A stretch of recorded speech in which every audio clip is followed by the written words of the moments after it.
We appreciate every single one of you. We'd love to know, what part of the world are you watching from right now? Let us know in the comments. Now, let's dive into today's story.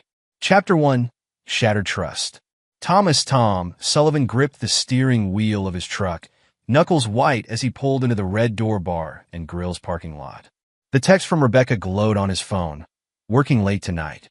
Pick me up at midnight. He decided to surprise her with dinner plans, arriving 2 hours early. The construction dust still clung to his boots as he stepped out of the vehicle.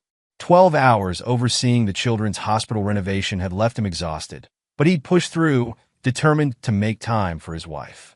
The ring on his finger caught the streetlight's glow, a simple band that represented what he thought was an unbreakable bond. The bar's neon sign buzzed overhead as Tom approached the entrance. The bouncer, Frank Tank Wilson, gave him a quick nod before mysteriously disappearing around the corner. Something about Tank's behavior felt off, but Tom dismissed the thought. The usual Thursday night crowd filled the main area. Tom scanned the bar, expecting to see Rebecca serving drinks. She wasn't there. Maria Gonzalez, the head bartender, avoided his gaze when he approached. "Hey Maria, where's Rebecca?" Maria wiped the same spot on the bar 3 times before answering. She stepped out back for a break. Tom's combat-trained instincts sparked to life. Maria's hesitation, Tank's disappearance, pieces of a puzzle he hadn't known he was solving. He headed toward the back exit, passing Sam Richardson at a corner table. Rebecca's childhood friend grabbed his arm. "Tom, wait." He shrugged off her grip, pushing through the heavy metal door into the alley. The scene before him stopped him cold. Rebecca, his wife of 5 years, had her arms wrapped around Jamie Cooper's neck. The bar owner's hands roamed places only a husband should touch. Their kiss wasn't just passion, it was familiarity. This wasn't their first time. Well, Jamie drawled, spotting Tom. "Look who showed up early." Rebecca spun around, her lipstick smeared. No shame crossed her features, only annoyance. "You weren't supposed to be here yet." "Obviously," Tom replied, his voice carrying the deadly calm that had served him well in Afghanistan. "How long?" "Long enough," Jamie smirked, sliding brass knuckles onto his right hand. "Rebecca's been telling me all about your problems. The nightmares. The panic attacks. She needs a real man, not some broken soldier." Tom's military training kicked in, assessing threats and angles. Jamie had size and youth, but Tom had survived 3 tours as a scout sniper. The alley offered limited mobility, and Jamie's stance telegraphed his intentions. "You don't want this fight," Tom warned. "Actually, baby," Rebecca purred, stepping behind Jamie. "He does. We both do. You've been holding me back, controlling everything with your military precision. Always so proper, so controlled. Jamie shows me passion." "Passion?" Tom's laugh held no humor. "Is that what you call stealing from our business account?" Rebecca's expression flickered, the first crack in her confident facade. "How did you—" Jamie's brass knuckles interrupted the conversation, connecting with Tom's temple. The sucker punch staggered him, but years of combat training kept him upright. Blood trickled down his face as he squared off against his attacker. "You see, Tom," Jamie taunted, circling, "Rebecca and I have plans. Big plans. The Red Door is just the beginning. Once you're out of the picture, we'll have everything, your business, your assets, your life insurance." Should have read the policy changes more carefully. Tom blocked Jamie's next swing, countering with a precise strike to the larger man's throat. Jamie stumbled back, gasping. But he wasn't alone. 2 figures emerged from the shadows, bouncers Tom recognized from the bar. "Finish him, baby," Rebecca urged, her voice thick with anticipation. "He's been holding me back for years." The fight turned brutal. Tom's military training met raw street violence. He broke one bouncer's nose, dislocated another's shoulder. But numbers and brass knuckles eventually overwhelmed skill. As blows rained down, Tom locked eyes with his wife. "If I make it through tonight," he promised, blood staining his teeth, "you'll live to regret this." Rebecca's laughter cut deeper than any punch. "You won't make it through tonight, darling." "That's the point." A familiar voice pierced the night. "Police! Step back." Officer Denise Martinez stood at the alley's entrance, weapon drawn. Tom recognized her from his self-defense classes at the community center. The attackers scattered, leaving Tom broken but alive on the concrete. "Jesus, Tom," Denise muttered, radioing for backup while checking his pulse. "What happened?" Through swollen lips, Tom managed 2 words: "Get Mike." As consciousness faded, he heard Rebecca's voice arguing with Jamie around the corner. This wasn't supposed to happen. The camera was disabled. Tank promised. Tom's last thought before darkness claimed him wasn't of pain or fear. It was a cold, calculating promise to himself. They thought they'd killed the soldier in him. They'd just awakened him instead. Chapter 2: Recovery and Revelation. The steady beep of hospital monitors marked time in Tom's room at UPMC Presbyterian. 3 weeks had passed since the attack, each day bringing new revelations about the depth of Rebecca's betrayal. The physical pain of multiple facial fractures and broken ribs paled against the psychological wounds. Mike Patterson sat in the visitor's chair, his detective's notebook open. They'd been friends since high school, before Tom joined the Marines, before Mike pinned on a detective's badge. Now, he watched his friend's face, swollen and bruised but set in dangerous determination. "Talk to me about Lieutenant Walsh," Tom said, adjusting his position despite the protest of his ribs. Mike glanced at the door before answering. "Derek Walsh is deep in Cooper's pocket. He's marking your case as a random mugging gone wrong. The security footage mysteriously malfunctioned that night.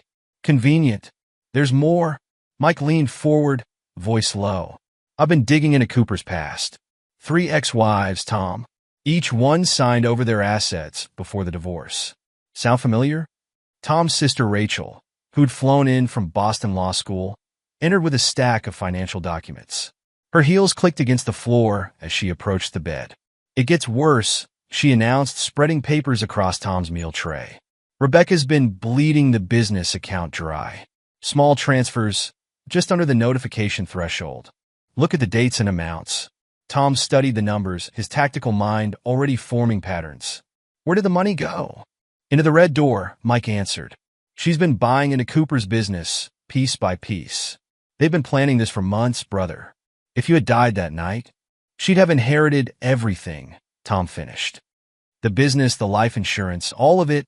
Rachel gripped her brother's hand. "We can fight this, Tom. I've been researching precedents." "No." Tom's voice carried the same authority that had commanded Marine units. "Not yet. Tell me about Jamie's family connections."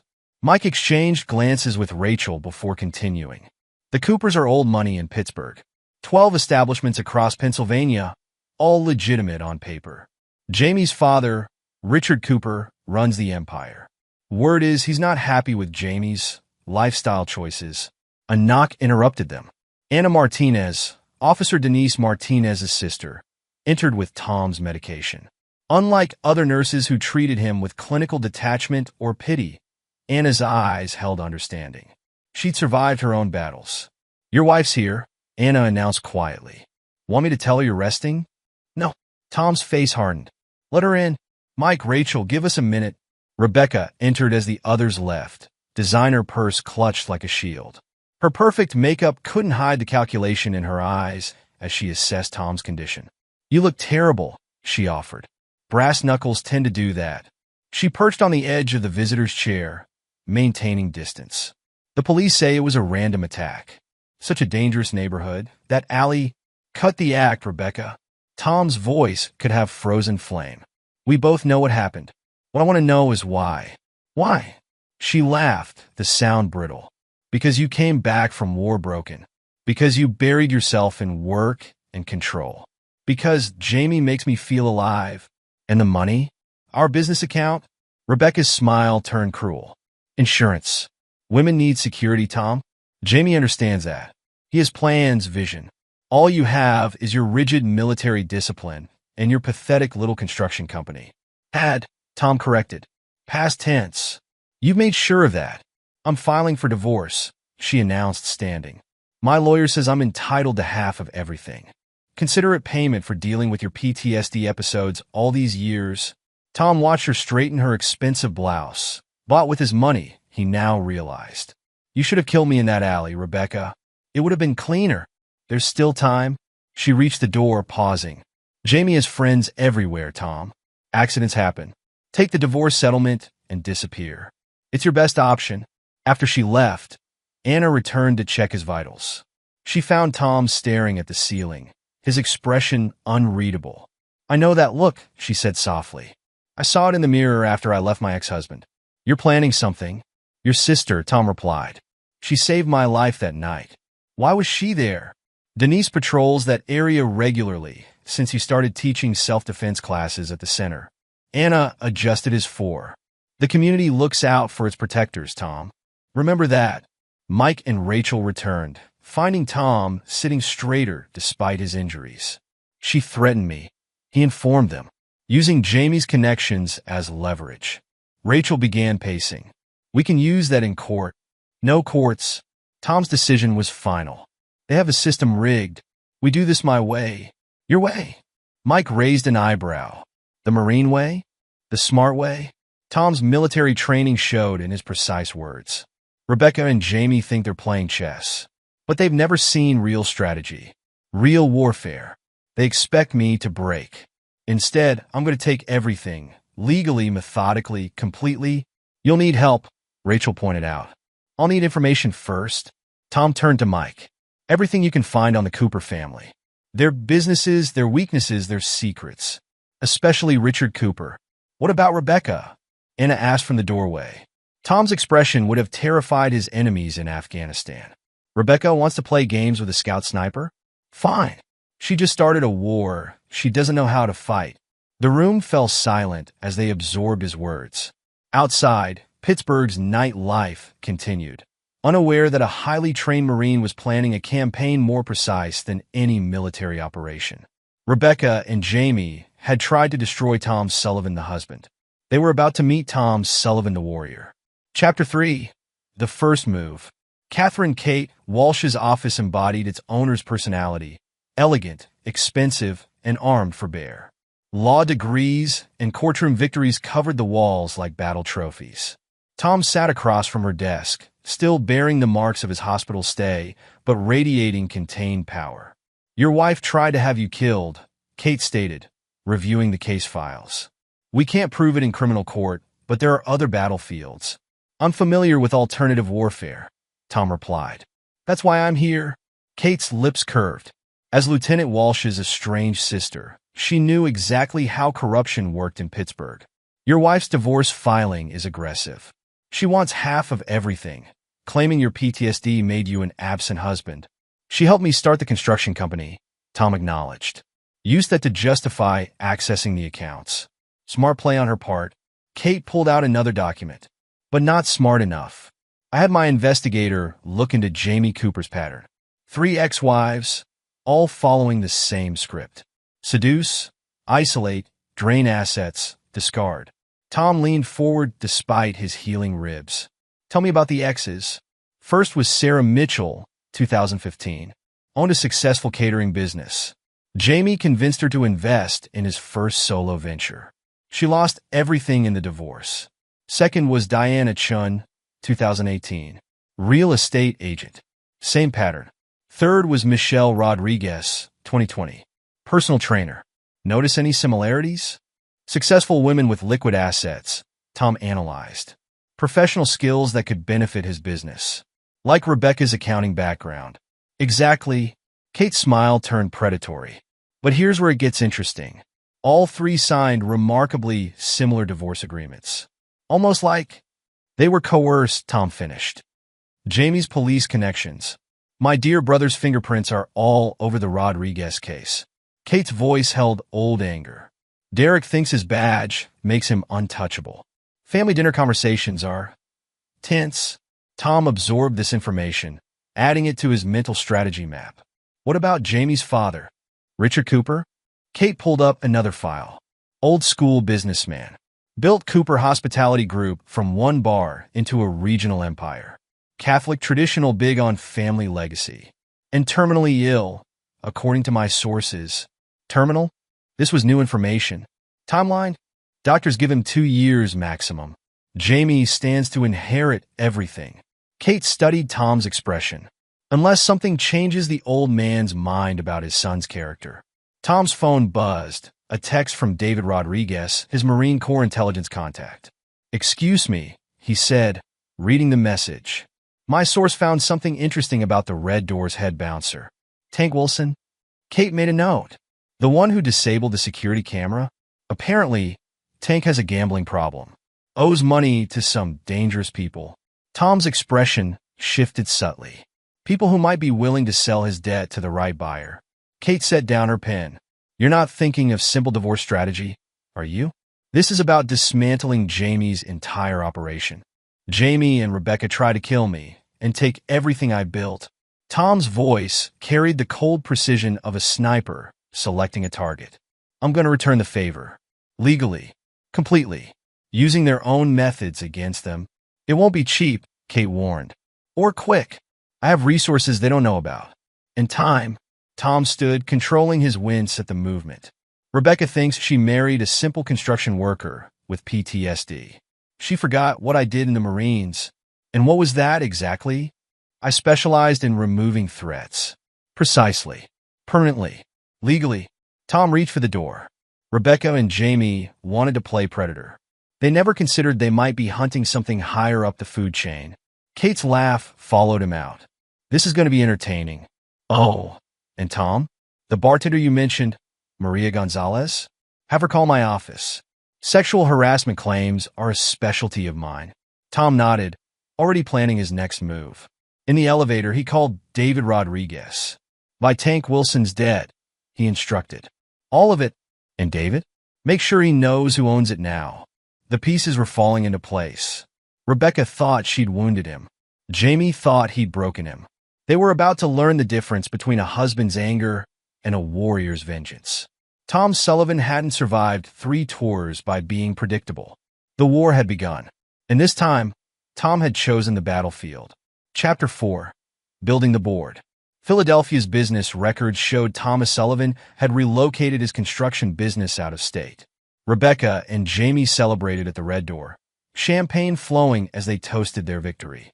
Neither noticed the quiet man in a maintenance uniform who watched from 3 tables away, memorizing their habits and patterns.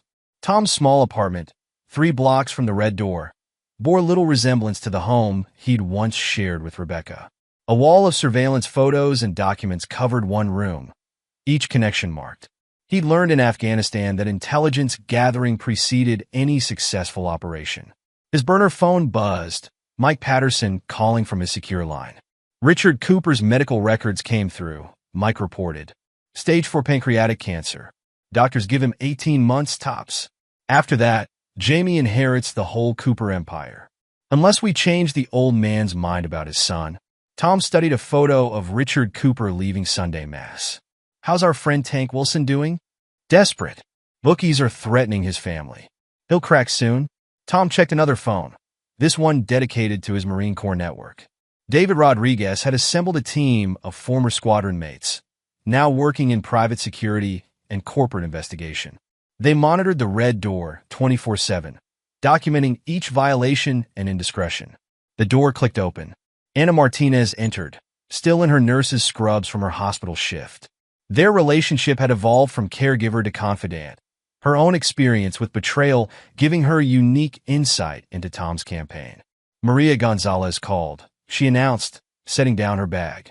"She's ready to talk about Jamie's harassment." Tom nodded. Maria's testimony would be crucial.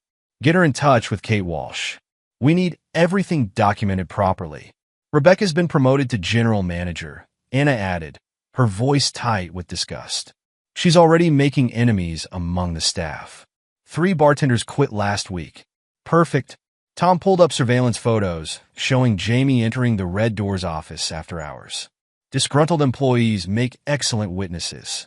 Any connection to the sexual harassment complaints? 2 of them. Both women. Anna's expression darkened. Jamie has a pattern. He promotes attractive female staff, then makes advances. If they refuse, Rebecca writes them up for performance issues until they quit. Tom's hand tightened on the phone. "Document everything. Names, dates, witnesses. Kate will need it all." A text from Sam Richardson lit up his phone, J Plus are fighting again. He's drinking heavily. Threw a glass at a customer. Jamie's cracking under pressure, Anna observed. Your campaign's working. Tom's expression remained neutral, but his eyes held dangerous satisfaction. Phase 1 was destabilization.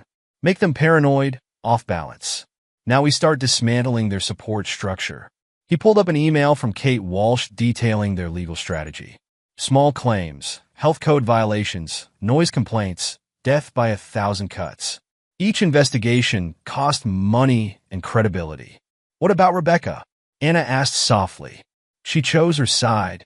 Tom's voice carried no emotion. She'll fall with him. A knock interrupted them. David Rodriguez entered, carrying a thick file. You're going to want to see this, brother, David said, spreading documents across the table. Jamie's been cooking the Red Doors books for years. And guess who helped him structure the fraud? Caroline Cooper, Tom answered, examining the papers. Richard's wife. She's been embezzling from Cooper Hospitality Group, David confirmed. Jamie helps hide her theft. She protects him from his father's scrutiny. But with Richard dying, they'll need to cover their tracks, Tom finished. Which makes them vulnerable. Anna studied the complex financial documents. How did you get these? Margaret Wilson, David replied. Richard's private nurse. She's been watching Jamie destroy his father's legacy for years. Wants to see justice done. Tom absorbed this information, adding it to his mental battle plan. Set up a meeting with Margaret. And David? Give me everything on Richard Cooper's Catholic faith. His charitable works, his church connections, going after the old man's conscience. Jamie's trying to ride out the clock until his father dies. Tom's voice carried the cold precision that had made him a legendary sniper. We're going to make sure Richard Cooper's last act is disinheriting his son. Anna touched his arm gently. You're not just destroying Jamie's inheritance. You're taking everything he values. He tried to take my life. Tom's expression showed no remorse. Fair exchange. The burner phone buzzed again. Another text from Sam. Tank Wilson spotted at St. Michael's Church. Same mass time as Richard Cooper. Tom allowed himself a small smile. Tank's gambling debts had made him controllable, and his guilt made him useful. Soon he'd accidentally encounter Richard Cooper after mass, his conscience heavy with secrets about Jamie. The pieces are moving, David observed. They are. Tom studied his wall of evidence. Jamie and Rebecca think they've won. They don't understand. The game is just beginning. Chapter 5, The Cooper Family Feud. Margaret Wilson adjusted Richard Cooper's morphine drip with practiced care. After 3 decades as a private nurse, she recognized the signs of a man wrestling with more than physical pain. Your son called again, she mentioned carefully. Shall I tell him you're resting? Richard Cooper's gaunt face tightened. Jamie can wait. I need to review these audit reports, Margaret. Something isn't right with the numbers. Margaret shared a glance with Tom, who sat quietly in the corner pretending to be a visiting financial advisor. Their plan was working. Richard's suspicions about the company's finances were growing. Mr. Cooper, Tom spoke up, these discrepancies in the bar revenues, they're systematic. Someone with intimate knowledge of the business structured this fraud. Jamie wouldn't.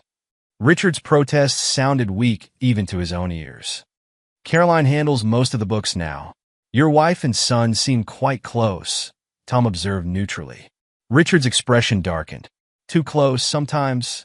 The way she defends him, no matter what he does. A knock interrupted them. Tank Wilson entered, still wearing his church clothes. His accidental encounters with Richard after Sunday Mass had become regular occurrences. Mr. Cooper, Tank stammered, guilt weighing his words. I need to confess something. About the night Thomas Sullivan was attacked. Richard straightened in his bed, instantly alert. The Sullivan assault had bothered him. Jamie's explanation about a random mugging never sat right. Go on, son, Richard encouraged. Tank's confession poured out. The disabled cameras, Jamie's brass knuckles, Rebecca's laughter as her husband bled. By the end, Richard Cooper's face had turned to stone. There's more, Tank added. The assault complaints Jamie buried. The women he harassed. I helped cover it all up because he knew about my doing. Enough. Richard's voice cracked like a whip. Margaret, call my lawyer. Now. Tom watched the scene unfold, his expression neutral. Phase 2 was proceeding exactly as planned. Later that evening, Caroline Cooper burst into Richard's room, her expensive perfume failing to mask her panic. "Richard, darling, Jamie says there are rumors about the company finances," she began. "Complete nonsense, of course. Sit down, Caroline." Richard's tone stopped her cold. "Explain these transfers to offshore accounts. And while you're at it, explain why you covered up my son's assault on Thomas Sullivan." Caroline's composure cracked. "I did it for us, Richard. Jamie needed protection. He needed discipline." Richard slammed his hand on the side table. "I built this company on integrity. Now I find out my son is a thug and my wife is a thief. If you just listen." "I've listened enough." Richard's voice turned cold. "My lawyer is rewriting my will. Jamie will receive a modest monthly stipend, nothing more. The company goes into a trust, managed by a board of directors." "You can't do this." Caroline's shriek echoed through the room. "Jamie is your only heir." "Not anymore." Richard's expression showed no mercy. "I'm also establishing a foundation for abuse survivors. Margaret will manage it." Tom slipped out during Caroline's subsequent meltdown, his phone already buzzing with messages. Jamie would learn about his disinheritance soon. The real chaos was about to begin. In his apartment that night, Tom reviewed surveillance photos of Jamie's increasingly erratic behavior. The bar owner's drinking had escalated, his temper becoming more volatile. Tank's confession broke Richard, Anna observed, studying the reports. The old man really didn't know about Jamie's violence? He suspected, Tom replied. But suspicion isn't proof. Tank gave him confirmation from someone he trusts, a fellow Catholic seeking redemption. And the evidence of Caroline's embezzlement? Margaret's been collecting proof for years. Tom's satisfaction showed in his voice. She watched them corrupt Richard's legacy. Now she's helping us save it. A text from Sam lit up his phone. Jay just trashed his office, screaming about betrayal, or trying to calm him down. They're unraveling, Anna noted. Phase 3 begins tomorrow, Tom stated. The board of directors meets to review the new trust structure. Jamie will try to contest the will. Can he win? Tom's expression turned predatory. Kate has arranged a surprise for the probate hearing. Jamie's ex-wives are testifying about his pattern of fraud and coercion. Anna studied his face. You're enjoying this? Jamie and Rebecca thought they were apex predators. Tom's voice carried no remorse. They're learning what it means to hunt something trained to kill. The next morning, Richard Cooper signed his new will with steady hands. Within hours, Jamie's lawyers were filing challenges, but Tom had anticipated every move. Your brother can't help him this time, Kate Walsh informed Tom by phone. Derek's too busy dealing with internal affairs. Anonymous tips about his corruption have them very interested. Tom hung up as David Rodriguez arrived with fresh intelligence. Jamie's drinking at the Red Door, David reported. Rebecca's trying to damage control, but the staff is talking. They know the empire's crumbling. Good. Tom studied his wall of evidence. Time to accelerate their fall. Chapter 6, The Unraveling. The Red Door's books lay open on the boardroom table, each page telling a story of fraud and mismanagement. Jamie Cooper sat with his head in his hands while Rebecca paced behind him, her designer heels clicking against the floor. This audit is a witch hunt, Jamie's lawyer protested. My client inherited these accounting practices. From his father? Board member William Chun raised an eyebrow. Interesting, because our forensic accountants traced the irregularities to exactly when Mr. Cooper took over the Red Door's operations. Rebecca touched Jamie's shoulder. Baby, we can explain. Shut up. Jamie shrugged her off, bourbon on his breath at 10 in the morning. This is your fault. You promised you could handle the books. The board members exchanged glances. This was the son Richard Cooper had tried to warn them about. Given these findings, Chin continued, the board has no choice but to terminate your employment, Mr. Cooper. The Red Door will be sold to minimize further liability. You can't. Jamie surged to his feet. This is my family's company. Was, another board member corrected. Your father's will was quite clear. The trust has full authority. Jamie's fist slammed the table. I'll fight this. Lieutenant Walsh is under investigation himself. Chin cut in. I doubt he'll be much help. Rebecca watched her dreams crumble as Jamie stormed out. Their carefully constructed plan had fallen apart, and with it their future. Back at the Red Door, she found Jamie destroying his office. "We'll fix this," she insisted, dodging a thrown whiskey bottle. "We still have my inheritance from Tom's company." Jamie's bitter laugh stopped her. "You mean the company that mysteriously folded last year? Wake up, Rebecca. We're finished." "No," she protested. "The Red Door is profitable. We can buy it ourselves." "With what money?" Jamie slumped in his chair. "The board froze my accounts. The stipend barely covers my car payments." Rebecca's mind raced. This wasn't how it was supposed to go. Tom should have been broken, defeated. Instead, "Tom," she whispered, "this feels like him."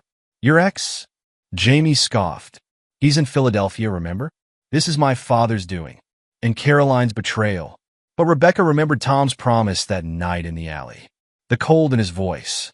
She'd forgotten what he was, not just a construction worker with PTSD, but a Marine Corps sniper trained to dismantle targets. The next blow came through Maria Gonzalez. The bartender's sexual harassment lawsuit named both Jamie and Rebecca as defendants. More employees came forward, describing a pattern of abuse and retaliation. Miss Gonzalez has extensive documentation, Kate Walsh informed the board, including text messages, witness statements, and security footage that somehow survived the Red Door's frequent camera malfunctions. The board's decision was quick. The Red Door would be sold immediately. Rebecca watched helplessly as potential buyers toured the property. Each time she tried to make an offer, financial institutions declined her loan applications. Her perfect credit had mysteriously developed problems. The final buyer remained anonymous, working through shell companies. Rebecca only learned the truth when Maria Gonzalez was promoted to general manager. The new owner values experienced staff, Maria informed her with cold satisfaction. "You'll be returning to basic bar shifts. Slowest hours only." Jamie's spiral continued. Banned from all Cooper Hospitality Group properties, he took to drinking in dive bars, ranting about conspiracies. "We should have finished him," he slurred one night. "Made sure he died in that alley." Rebecca stared at her fallen lover, remembering Tom's strength even as Jamie beat him. She'd mistaken his control for weakness, his precision for limitation. The Pennsylvania Liquor Control Board's investigation destroyed Jamie's last hopes. Years of violations resulted in massive fines. As the license holder, he was personally liable. "I can't pay this," he told Rebecca, showing her the figures.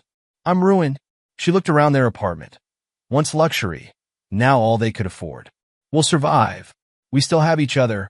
Jamie's laugh held no humor. "Wake up, Rebecca. You were just part of the con. Like all the others." "What others?" "The ex-wives," he spat. "Dear old Dad's lawyer found them all. They're testifying about my pattern of fraud and coercion. It's over."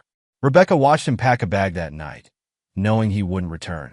Like Tom, she'd been a mark in someone else's game. Unlike Tom, she'd never seen it coming. Alone in the emptying apartment, she finally understood. Tom hadn't just survived their attack. He'd used it as a weapon, turning their own methods against them. Jamie's empire, her dreams, their future, all destroyed with the same calculated precision they'd tried to use on him.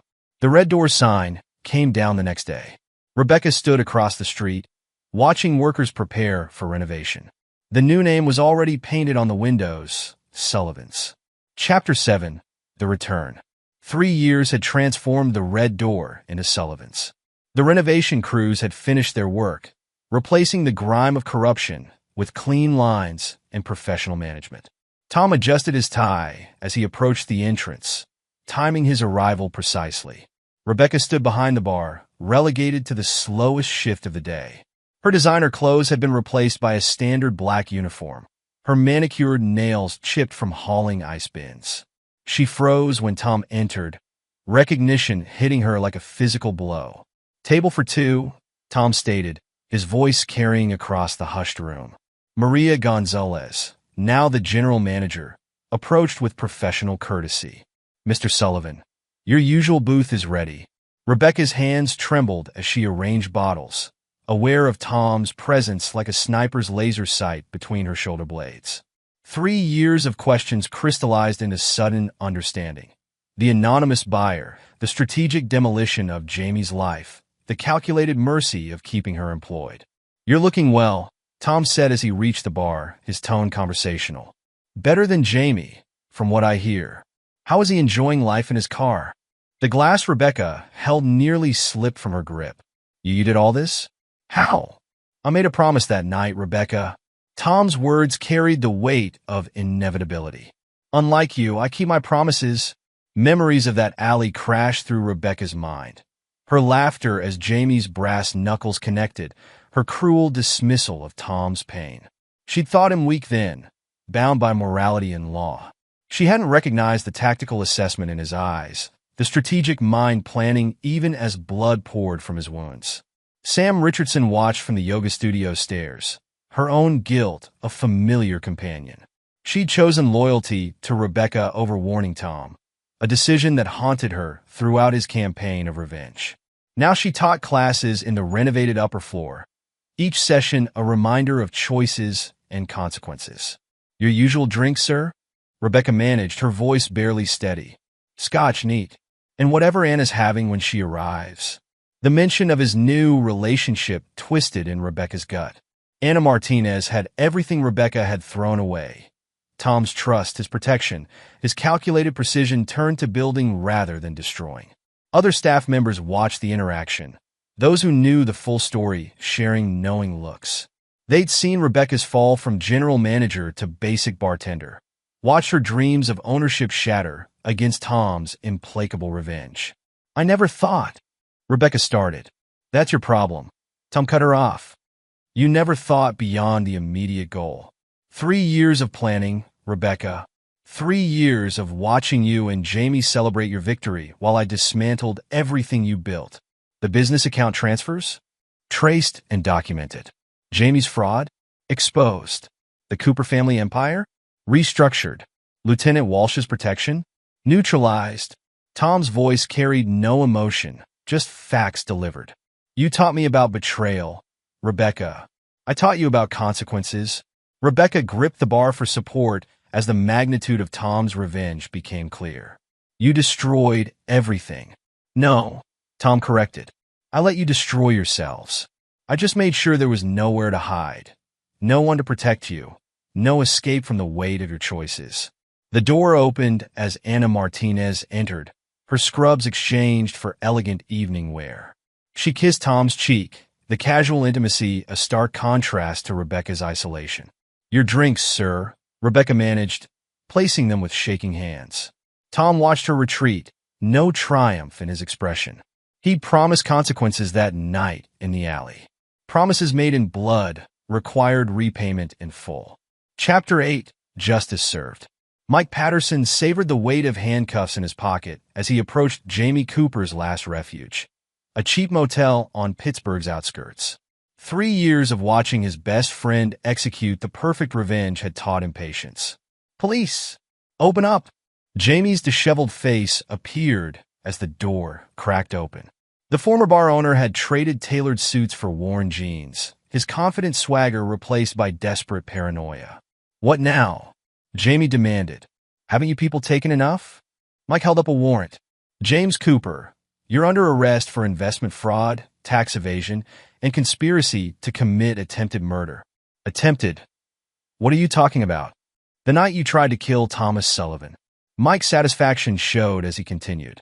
"We have sworn statements from multiple witnesses, including Tank Wilson and your stepmother Caroline." Jamie's face contorted. "Caroline? That treacherous—" "She made a deal," Mike interrupted, enjoying Jamie's realization. "Full immunity in exchange for everything she knows about your illegal activities, including those offshore accounts you used to hide her embezzlement. You can't prove any of this." "Actually, we can." Mike produced another document. Caroline kept records. Tank kept evidence. And Tom? Tom kept his promise. Understanding dawned in Jamie's eyes. "Sullivan, this whole time? 3 years of watching you dig your own grave." Mike began reciting Jamie's rights. "He just made sure you couldn't climb out." Across the street, Tom and Anna watched the arrest unfold. Other officers arrived, executing simultaneous warrants at Jamie's storage units and safety deposit boxes. Caroline's information was comprehensive, Anna noted. Fear does that, Tom replied. She saw the evidence against her, recognized the pattern from Jamie's ex-wives. Self-preservation won out over loyalty. They watched Jamie being placed in a police car, his protests fading into defeated silence. Was it worth the wait? Anna asked softly. Tom thought about the nights of planning, the precise manipulation of events, the cold satisfaction of watching his enemies destroy themselves. They tried to kill me and take everything I had, he replied. I returned the favor, just more efficiently. Later that evening, Kate Walsh called with updates. Jamie's lawyers are scrambling, but the evidence is solid. Between Caroline's records and Tank's testimony, he's facing serious time. The attempted murder charge? Probably won't stick, Kate admitted. But the financial crimes will. The feds are particularly interested in those offshore accounts. Seems Jamie was helping others hide money too, including some people who don't like attention. Tom absorbed this information with clinical detachment. Lieutenant Walsh? My dear brother's career is over. Internal Affairs found exactly what we knew they would. He's looking at charges of his own. The pieces had fallen exactly as Tom had planned. Jamie's protection network had crumbled, his allies turned against him, his own arrogance becoming the instrument of his destruction. Chapter 9: New Beginnings. Sullivan's thrived under its new management. The darkness of the Red Doors past transformed into something productive. Tom surveyed the renovated space, noting how the support group meeting spaces blended seamlessly with the bar's public areas. Rebecca approached his table, carrying his regular order. 3 months had passed since Jamie's arrest, each day a reminder of her role in her own downfall. Your drinks, sir, she said, her voice carrying the weight of understanding. And as usual as well. Thank you, Rebecca. Tom's politeness held no warmth. How are those night classes going? I hear business management is quite challenging. She hurried away, fighting tears. The night classes had been his idea, a requirement for continued employment. Each lesson in proper business practices reminded her of how she'd helped Jamie defraud Tom's company. Tank Wilson, now head of security, watched her retreat. His own redemption had come through confession and restitution. Rebecca's came through daily reminders of her choices. The Foundation board meets next week, Anna mentioned as she joined Tom. Margaret Wilson has wonderful ideas for expanding the support services. Tom nodded, satisfaction in his expression. Richard Cooper's final act, creating a foundation for abuse survivors, had transformed his son's instrument of corruption into a force for healing. The Cooper Hospitality Group approved the renovation contracts, he added. All 12 locations will be updated, starting with the original bar from 1955. Paying for it with Jamie's hidden accounts? Poetic justice, Tom agreed. His attempt to destroy me funded the restoration of his father's legacy. They watched Rebecca serving other customers, her movements mechanical. She'd lost everything. Her lover, her dreams of ownership, her reputation. Most importantly, she'd lost the good man she'd betrayed, forced to witness daily his transformation of her weapon into his triumph. The regulars often questioned why Tom kept his ex-wife employed. They didn't understand that true victory wasn't in Rebecca's suffering, but in turning her betrayal into strength. The bar that had nearly been his death had become a symbol of resilience. Your family still won't speak to her? Anna asked. Rachel made that clear at our wedding. Tom recalled his sister's fierce protection throughout his recovery. They understand the price of betrayal. The wedding had been small, but significant. Mike stood as best man. Denise Martinez gave away the bride, and Rachel ensured the legal documentation was flawless. Rebecca had watched from behind the bar, serving drinks to celebrate a happiness she'd discarded. Sam's yoga classes are full, Anna mentioned, changing subjects. The studio space was a good investment. Tom agreed. Sam Richardson had transformed her guilt into action, using her skills to help abuse survivors rebuild their strength. Her loyalty to Rebecca had cost her once. Now it served a better purpose. The security cameras caught Rebecca's reflection as she closed up that night. Tom had ensured they were always functional now, recording each moment of her reduced circumstances. The name, Sullivan's, lit up the darkness, a permanent reminder of consequences. Later in their home, Tom held Anna close. The last pieces of anger had melted away, replaced by satisfaction. He had a new life, a woman who understood strength, and a future built from the ashes of betrayal. You never considered forgiving them? Anna asked, already knowing the answer. Forgiveness implies debt, Tom replied. I didn't want their apologies.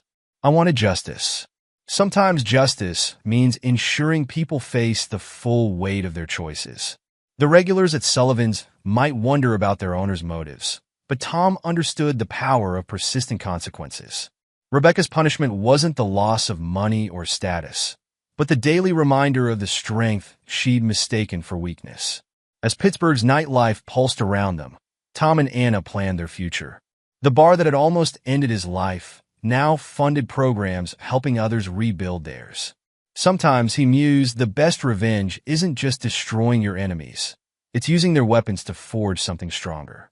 The security camera recorded Rebecca's final tasks, her reflection caught in the windows as she faced another night alone. The name Sullivan's glowed above her, a permanent testament to the Marine Corps lesson she'd learned too late. Some people aren't prey, no matter how vulnerable they might appear. Some people are predators waiting for the perfect moment to strike. Epilogue, 10 years later. The Cooper Hospitality Group's annual charity gala filled Sullivan's main hall with Pittsburgh's elite. 10 years had transformed the former Red Door into the cornerstone of a different empire, one built on rehabilitation rather than corruption. Tom Sullivan moved through the crowd with military bearing, his presence commanding respect without effort. At 42, his hair showed traces of gray, but his physique remained Marine sharp. The scar above his temple, legacy of Jamie Cooper's brass knuckles, had faded to a thin line. The expansion numbers exceeded projections, William Chun, now CEO of Cooper Hospitality Group, reported. The Sullivan Foundation support programs operate in all 12 locations now. Tom nodded, satisfaction in his bearing. The foundation, created from Richard Cooper's final act of redemption, had grown beyond its original scope. What started as support groups for abuse survivors now included job training, addiction recovery, and veteran services. Maria's management training program produced another successful class, Chin continued. 3 graduates already managing their own locations. Maria Gonzalez, who'd risen from bartender to director of operations, approached with the latest financial reports. Her transformation of the Red Door's toxic culture into a model of professional management had become a case study in business schools. The Pittsburgh Business Times wants to interview you, she informed Tom. They're doing a feature on ethical business transformations. Have them talk to Anna, Tom replied. She runs the foundation now. Anna Martinez Sullivan had expanded the survivor support programs across Pennsylvania. Her own experience with abuse, combined with Tom's strategic thinking, created a network that caught people before they fell too far. The sound of breaking glass interrupted their discussion. Rebecca, still tending bar after a decade, had dropped a tray. Her hands shook as she cleaned up, avoiding Tom's gaze. Time had marked Rebecca differently than the others. Her beauty had hardened into something brittle, her movements carrying the weight of endless consequences. 10 years of watching her ex-husband transform her instrument of betrayal into a force for good had taught her lessons no prison could match. She asked about management training again, Maria reported quietly. Same answer as always, Tom responded. She can attend the classes, but she'll never manage a Sullivan's location. Some betrayals don't earn second chances. The lesson wasn't lost on the staff.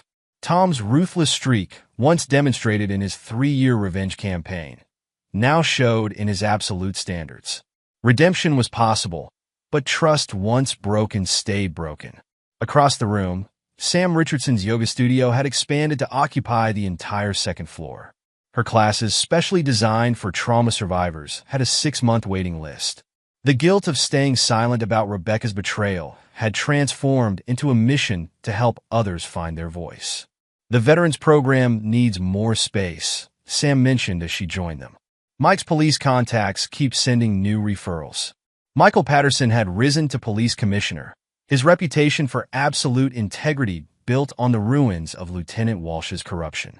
The former lieutenant had died in prison 2 years into his sentence, his protection network scattered by the investigation Tom's revenge triggered. Rachel's firm can help with the expansion permits, Tom suggested. Rachel Sullivan's law practice specialized in protecting abuse survivors and veterans. Her experience helping Tom dismantle Jamie Cooper's empire had shaped her career. She'd recently won a landmark case against a business using Jamie's old tactics of seduction and fraud. "How's Jamie doing?" Chen asked, dark humor in his voice. Tom's expression remained neutral. "Still in medium security. The fraud charges stuck, even if the attempted murder didn't." His appeal was denied last month. Jamie Cooper's fall had become a cautionary tale in Pittsburgh's business community. His prison sentence, while technically for financial crimes, carried the weight of all his sins. The former playboy who'd tried to murder his lover's husband now shuffled through prison halls, his arrogance replaced by bitter regret. Caroline asked to contribute to the foundation again, Anna added as she joined them. Tom considered Richard Cooper's widow, who'd chosen self-preservation over loyalty to her stepson. Her immunity deal had saved her from prosecution, but she lived in reduced circumstances, her embezzled wealth reclaimed by the company. Same answer as before, Tom decided. She can donate, but her name stays off everything. Richard's legacy deserves better. The mention of Richard Cooper drew their attention to Margaret Wilson, the former private nurse whose testimony had helped destroy Jamie's inheritance. Now in her 70s, she served on the foundation's board, ensuring Richard's final wishes shaped its mission. "Tank's running the security training program at 3 locations now," Maria reported. Frank Tank Wilson had transformed his redemption into a career helping others escape bad choices.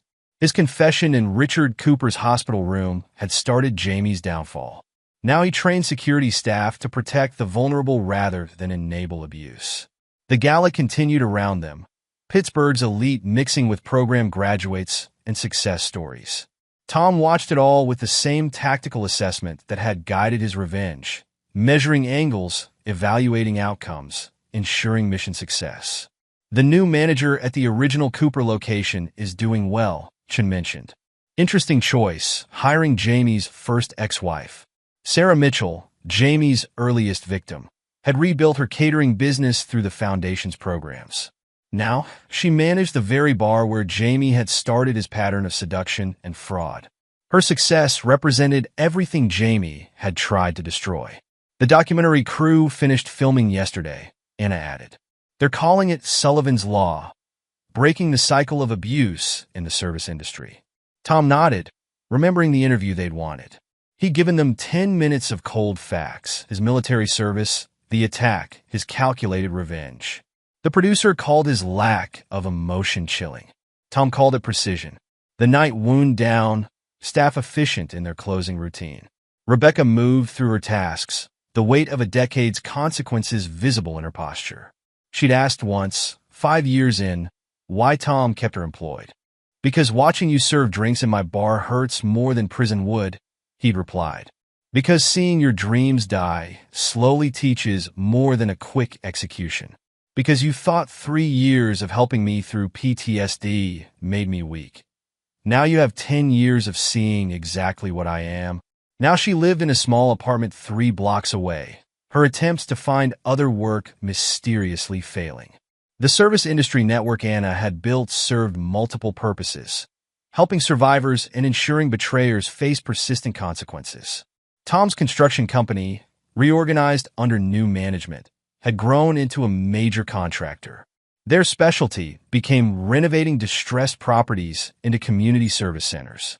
Each project carried the precision Tom had learned as a scout sniper: assess, plan, execute with zero margin for error. The Sullivan Foundation's latest initiative focused on prevention, teaching people to recognize predatory patterns in business and relationships. They used Jamie and Rebecca's story as a case study, showing how abusers target perceived weakness, not understanding they're actually poking dragons. The Pittsburgh Post-Gazette called it redemption through reconstruction, Anna mentioned, showing Tom the latest article. He disagreed with their term. This wasn't redemption. It was reconstruction using the enemy's own weapons. Jamie had tried to kill him and take everything. Tom had taken everything from Jamie and built something stronger. The security cameras tracked Rebecca's movement as she closed up, their constant recording a reminder of that night 10 years ago when disabled cameras enabled betrayal. Now they watched her serve drinks in a bar bearing her ex-husband's name, trapped in a prison built from her own choices. Tom and Anna's marriage had deepened over the decade, built on shared understanding of survival and strength. Their daughter, named Margaret after the nurse who helped destroy Jamie's empire, would never know weakness masked as kindness. The Cooper Hospitality Group's board of directors still marveled at Tom's transformation of their company. They'd expected him to destroy it in revenge. Instead, he'd rebuilt it stronger, using Jamie's poison to create medicine. As they left the gala, Tom spotted Tank Wilson training new security staff. The former bouncer had learned the hard way. Strength without honor destroys itself. Now he taught others to recognize predators wearing business suits and brass knuckles. The name Sullivan's glowed against Pittsburgh's night sky, visible from the alley where Jamie and Rebecca had tried to kill a broken Marine. 10 years later, that alley hosted self-defense classes taught by Denise Martinez, now a police captain herself. Rebecca watched them leave, as she had for a decade. Her punishment wasn't the lost wealth or status. It was watching Tom Sullivan, the man she dismissed as damaged, weak, and controllable, build an empire from the ruins of her betrayal. The regulars still wondered why Tom kept his ex-wife employed. They didn't understand that some lessons required daily reinforcement. Rebecca had taught Tom about betrayal. He'd spent 10 years teaching her about consequences. In his office overlooking the bar, Tom reviewed the Foundation's latest expansion plans. The Cooper family's original bar from 1955 would become their flagship training center. Richard Cooper's legacy, nearly destroyed by his son's arrogance, would help prevent future predators from mistaking military precision for weakness. Was it worth the wait? Anna asked, echoing her question from 10 years ago. Tom thought about Jamie in prison, Rebecca serving drinks, Lieutenant Walsh dead in disgrace, and Caroline living in reduced circumstances. He thought about the Foundation's success stories, the lives rebuilt, the predatory patterns broken. They tried to kill a Marine Scout sniper, he replied. Instead, they armed him with a mission. His expression held no regret, no mercy, no forgiveness. Some people learn too late. Never attack someone trained to dismantle threats completely. The security camera caught Rebecca's reflection as she faced another night alone, the name Sullivan's blazing above her head. 10 years of consequences had taught her what 3 tours in Afghanistan had taught Tom. Some enemies don't seek victory, only complete neutralization of threats. The regulars at Sullivan's might wonder about their owner's motives, but Tom understood the power of persistent consequences. In the end, his revenge wasn't just destroying his enemies. It was ensuring they lived long enough to watch him transform their weapons into his triumph. And there you have it. Another story comes to an end. What did you think? I'd love to hear your thoughts in the comments below. If you enjoy this story, consider joining our community by subscribing. It means the world to us. For more stories like this one, check out the recommended videos on screen. And I'll see you there.